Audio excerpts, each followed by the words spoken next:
Capítulo 07. A Ketubá e a Aliança. A sensação de ser sugado pelo túnel azul cessou com a mesma brusquidão com que começara. Por um instante, houve apenas nada. Um silêncio diferente. Não o silêncio da mata, mas um silêncio primordial, como se o próprio som ainda não tivesse sido inventado ali. E então, Ben piscou, tentando entender o que seus olhos viam. Ou melhor, onde seus olhos estavam. Ele e Levi não estavam mais na cabine apertada e enferrujada da Maria Fumaça. Estavam suspensos, flutuando, talvez. Abaixo deles e ao redor estendiam-se páginas, páginas gigantescas, colossais, de um livro tão imenso que fazia a própria locomotiva parecer um brinquedo esquecido. As páginas eram de um material que lembrava pergaminho antigo, amareladas nas bordas, e exalavam um cheiro forte e seco de tinta velha e poeira de biblioteca. Um cheiro impossível, considerando que estavam, bem, onde quer que estivessem. Ok, isso não é normal, pensou Ben, olhando para as próprias mãos, que pareciam estranhamente sólidas naquele ambiente etéreo. Primeiro uma Maria Fumaça que acorda, depois um túnel azul. Agora estamos dentro de um livro gigante? Qual a próxima parada? Chá com um coelho falante? As folhas gigantescas começaram a se mover, virando sozinhas com um farfalhar suave e profundo, impulsionadas por um vento invisível que Ben não sentia, mas via agitar as bordas do pergaminho. E a cada página virada, o nada ao redor dele se transformava. Manchas de cor surgiam no vazio, como aquarelas se espalhando em papel molhado, depois ganhavam forma, solidez. O mundo rearranjava-se diante deles como um quebra-cabeça sobrenatural, sendo montado peça por mãos invisíveis. Enquanto ele falava, o cenário terminou de se formar. Árvores nodosas, com folhas de um verde prateado que cintilavam mesmo sem sol aparente, brotaram do nada como se tivessem sido desenhadas às pressas por um artista divino. Em segundos, um monte suavemente arredondado, coberto por oliveiras, erguia-se majestosamente diante deles. O Har Hazeitim, o monte conhecido por suas oliveiras. Tinha um ar sereno, antigo, e as folhas prateadas pareciam sussurrar segredos num vento que só elas ouviam. O chão sob seus pés, se é que era chão, assumiu uma cor dourada e quente, como areia fina banhada pela luz de 1000 sóis. E ao longe, imponentes e sólidas contra um céu de um azul impossível, surgiram as muralhas de pedra clara de Jerusalém. Não como uma imagem, mas real, reverente, como se sempre tivesse estado ali, não no espaço, mas numa dobra do tempo, aguardando aquele exato instante para se revelar. O brilho dourado do sol poente refletia-se nas muralhas imponentes, fazendo a cidade reluzir como ouro derretido. Era magnífico, mas por trás dessa cidade luminosa, quase como uma miragem ou um reflexo numa vidraça, Ben percebeu outra Jerusalém. Tênue, azulada, etérea, como se feita de luar ou do reflexo de estrelas que ainda não haviam nascido naquele céu estranho. As torres da cidade visível lançavam sombras numa direção, mas as torres da cidade dourada pareciam lançar sombras na direção oposta. Os portões de pedra maciça pareciam se mover sutilmente, sobrepondo-se aos portões espectrais, como se houvesse passagens invisíveis, portais entre os tijolos. "Espera aí", sussurrou Ben, os olhos arregalados tentando focar naquela visão dupla e desconcertante. Tem 2 cidades? Uma em cima da outra? Ou lado a lado?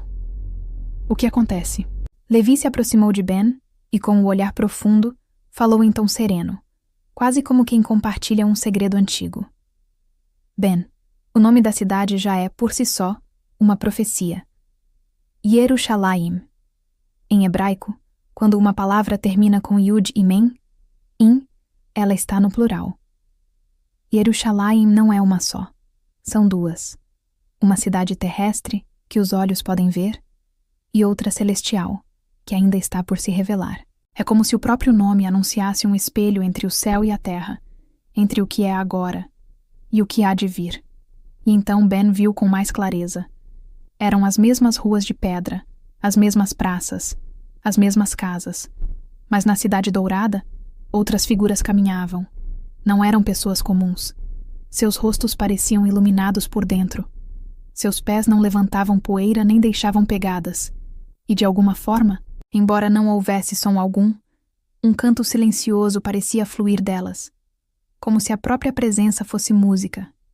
Yerushalayim, a da terra, banhada em ouro do sol, e a do céu, banhada em azul de estrelas, a cidade que existia entre os mundos.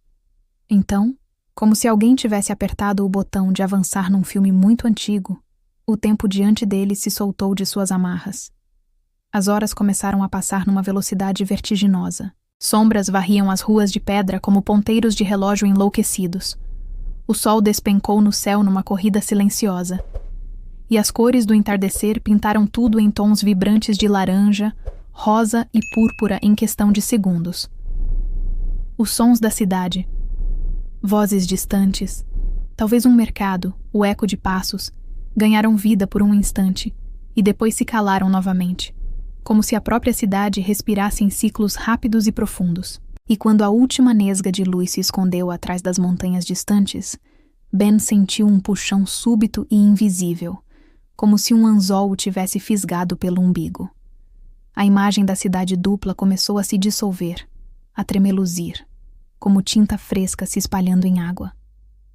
Ele mal teve tempo de gritar por Levi, antes de serem completamente imersos em outro cenário, piscando para se ajustar à nova realidade. O cheiro agora era de pão recém-assado e da fumaça adocicada de madeira queimando numa lareira. O ar era quente e seco. As paredes ao redor eram de pedra crua, irregular, cobertas aqui e ali por tapeçarias simples de cores vibrantes e utensílios de cozinha rústicos pendurados em ganchos. Estavam no interior acolhedor e modesto de uma casa antiga, a casa de Yannis. Ben piscou, completamente atordoado pela mudança súbita. Como a gente veio parar aqui dentro? Levi? Onde a gente está agora? Isso é outra página do livro? Estamos na casa de Yannis, disse Levi, a voz grave, o olhar percorrendo o ambiente. Foi então que os olhos de Ben encontraram Yannis, e ele prendeu a respiração. Ela não era simplesmente bonita. Era como se a própria luz suave da manhã tivesse escolhido habitar em seu rosto. Seus cabelos negros cacheados emolduravam um semblante delicado, onde olhos verdes brilhavam com uma mistura rara de inteligência viva e uma bondade serena e tranquila. Na comunidade, Ben podia sentir, era respeitada não pela beleza óbvia, mas por algo mais profundo, uma alma luminosa, que parecia capaz de encontrar o ouro escondido até no cascalho mais comum. Havia em seu rosto uma inquietação quase imperceptível, a expectativa serena de quem sente um novo capítulo da vida se aproximando, mesmo sem saber exatamente quais palavras ele trará. Lá fora, no pequeno pátio agora iluminado pelo brilho suave da lua e por algumas candeias preparadas para a festa, uma mulher mais velha, Hadassah, a mãe, girava sozinha, levemente, como se guiada por uma melodia que só ela ouvia. Seus movimentos eram suaves, quase etéreos, como se feitos de névoa e da primeira luz da manhã. Um sorriso adornava seu rosto, um sorriso que era pura alegria, mas tingido com aquela pontinha de ansiedade que parece ser o tempero secreto de toda mãe em dia de festa importante. Samuel, o pai de Yannis, surgiu de um dos cômodos, movendo-se com a calma digna de quem já viu muitas colheitas e muitas tempestades na vida, e aprendera a acolher ambas com a mesma serenidade. Sua túnica de linho branco, simples, tinha o caimento impecável das coisas feitas com propósito e cuidado, e o cinto de couro que usava era adornado por um bordado discreto de fios de prata, um presente que Hadassah lhe fizera anos atrás, e que parecia carregar não o brilho da prata, mas o do amor tecido ponto a ponto ao longo de muitos anos partilhados. Ben e Levi observavam tudo aquilo como figuras vagas curiosas espiando pela fresta de uma porta antiga. Eram testemunhas invisíveis de um instante precioso roubado ao fluxo normal do tempo. Um momento acessível apenas àqueles que, por alguma razão, acreditavam que havia algo mais além do mundo visível e palpável. Por mais que a lógica de Ben gritasse que aquilo era impossível, um delírio, ele sentia, com uma certeza quente e inexplicável que lhe arrepiava a pele, que conhecia aquelas pessoas. Não de nome, não de vista, mas de alma. Como se fios invisíveis, tecidos de pura empatia e reconhecimento, o ligassem a cada um daqueles rostos, a cada gesto, a cada sorriso ansioso. Não precisava de palavras ou explicações. Bastava estar ali, naquele ambiente carregado de expectativa, para perceber as alegrias ocultas e os receios silenciosos que pairavam no ar como poeira iluminada. A atmosfera se carrega de significado quando o rei Gael e seu filho Messias chegam juntos à casa de Ianes. São recebidos com honra e hospitalidade por Samuel, o pai da noiva, que, emocionado, o saúda com alegria ancestral. Um servo traz a bacia de cobre e toalhas para lavar os pés dos convidados, numa demonstração de respeito e purificação. Todos sobem ao terraço preparado com ramos, tochas e uma grande lamparina. Apesar da simplicidade, o ambiente transborda reverência. O jantar é servido com cuidado, e os aromas de pão, vinho e especiarias envolvem os presentes, que percebem, ainda que sem palavras, que estão testemunhando algo maior que um simples noivado. O filho do rei, Messias, com sua nobreza serena e gestos gentis, reflete a grandeza do pai. Gael, por sua vez, exala a autoridade tranquila de um rei que governa com justiça e compaixão. Juntos, pai e filho desenrolam a Ketubá, o contrato sagrado. Quando o rei Gael se levantou, um silêncio carregado de respeito e expectativa se espalhou instantaneamente pela sala improvisada no terraço. Com gestos lentos e solenes, ele desenrolou a Ketubá. Era um pergaminho magnífico, de uma textura fina como seda, de cor marfim envelhecido pelo tempo, e estava elegantemente envolto por um cordão de seda azul celeste, a cor exata do céu um instante antes do nascer do sol. As letras hebraicas, desenhadas com uma tinta escura e profunda e uma precisão quase sobrenatural, pareciam vivas, pulsando suavemente sob a luz das tochas, como se tivessem sido traçadas não apenas com tinta, mas com promessas antigas e poder. Enquanto o céu escurece e as estrelas surgem, a celebração ecoa em dois mundos, no terraço de uma casa simples e na eternidade, onde o noivo prometido prepara-se para voltar e buscar sua noiva. A voz do rei Gael ressoou novamente, firme e clara, pelo terraço, lendo as últimas cláusulas da Ketubá, como se cada palavra estivesse sendo selada, não apenas na terra, mas também nos céus distantes. A Ketubá é um documento que protege a noiva, estabelecendo os deveres da noiva e os direitos que ela passa a ter dentro da aliança. Nela estão registradas as promessas de cuidado, sustento, proteção e fidelidade, não apenas como cláusulas legais, mas como compromissos sagrados que refletem a seriedade da união. Os rostos dos presentes refletiam a solenidade do momento. Os olhos fixos no pergaminho, como se pudessem tocar, com as pontas da alma, os ecos de uma promessa muito mais antiga e profunda. Ao final da leitura, um silêncio reverente pairou novamente no ar por um instante, e então, como uma única voz, um coro baixo e sentido pronunciou: Amém. Gael então ergueu uma taça de barro rústico, com vinho tinto escuro que reluzia com reflexos púrpuras sob a luz dançante da lamparina. Um perfume adocicado de uvas muito maduras e especiarias quentes se espalhou pelo espaço, misturando-se ao aroma das flores que adornavam as colunas improvisadas do terraço. A bênção tradicional, antiga e poderosa, escapou dos lábios do rei numa melodia grave e ritmada, palavras que pareciam carregar a força e a sabedoria de séculos de tradição. Messias, o príncipe, tomou a taça das mãos do pai. Bebeu um gole longo, os olhos fixos nos de Ianes. Então, com um olhar transbordando de um carinho terno e promessas silenciosas, entregou a taça a ela.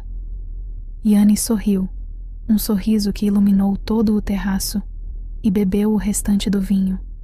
Aquele gesto simples, a partilha da mesma taça, selava o compromisso de forma definitiva.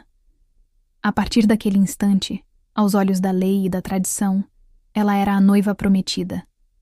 Dentro de aproximadamente 2 anos, talvez menos, talvez mais, o tempo exato só o pai do noivo saberia, Messias virá buscá-la para a grande festa de casamento no palácio. O ar no terraço pareceu vibrar com a verdade compartilhada, uma sinfonia silenciosa entre a antiga e a nova aliança, entre a tradição e a revelação, personificada ali, naqueles 2 homens sob o céu estrelado. Levi, ainda que invisível aos participantes daquele noivado sagrado, sentia o peso e a beleza daquele momento penetrar em sua alma. Ele virou-se para Ben, que observava tudo com uma intensidade quase palpável, seus olhos jovens absorvendo cada detalhe. A luz das tochas dançava no rosto do menino, revelando uma concentração profunda. "Aquetubá, Ben", começou Levi, a voz baixa, carregada de reverência, como se compartilhasse o mais íntimo dos segredos, cuidando para não quebrar o encanto da cena que presenciavam. "É um documento, um contrato de casamento entre o noivo e a noiva. Quando o pai do noivo faz o contrato na casa da noiva, eles assinam esse documento. Desde então, eles já têm um compromisso de casamento. Ainda não casaram, mas têm peso de casamento. O noivo volta para a casa do pai, e o pai vai preparar moradia para o filho receber a esposa. A Ketubá representa a Torá, os mandamentos, que o Eterno entregou para o povo no Monte Sinai, na primeira aliança que foi quebrada, e também no primeiro Pentecostes, na nova aliança de concerto feita através de Yeshua. A névoa familiar, a mesma que Ben conhecia do vagão escondido em Paranapiacaba, começou a infiltrar-se sutilmente pelas bordas da visão, não fria como a da serra, mas etérea, como o próprio tecido do sonho. O tempo, mais uma vez, estalava seus dedos invisíveis, preparando-se para movê-los. A sensação de estar suspenso, mas ao mesmo tempo firmemente ancorado àquela visão, tornava-se instável.